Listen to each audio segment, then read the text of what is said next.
नमस्कार मंडळी. सर्वात आधी तर खूप खूप सॉरी. तुम्ही खूप कमेंट केल्यानंतर मी हा फ्रॉक दाखवला आहे. खरं तर मी उगाचच टाळाटाळ करत नव्हते.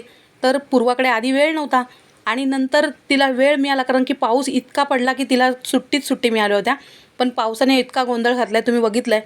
इतक्या पावसात आता तो फ्रॉक घालून ती कशी व्हिडिओ बनवणार, आणि तिला असाच घरामध्ये घालून दाखवायचा नव्हता. थोडंसं म्हणजे आमच्या इकडे एरियाच इतका सुंदर सुंदर आहे, तिकडे जाऊन तिला तो फ्रॉक दाखवायचा होता. त्याच्यामुळे ती घालायला कंटाळा करत होती. कंटाळा नाही, तिला असं वाटत होतं की कधी घालू हा फ्रॉक. पण आज पाऊस थांबता थांबेना, मग आता काय करणार. तर आज कसा तरी पाऊस थोड्या वेळासाठी थांबला आणि मग तिने पटकन तयारी केली आणि व्हिडिओ बनवलेला आहे.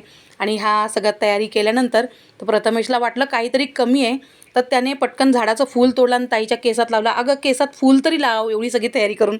तर अशा पद्धतीने झालेला आहे आजचा फ्रॉक आणि हा व्लॉग. आणि तुम्हाला कसा वाटला हा फ्रॉक आणि आमची परी, नक्की सांगा. बाय.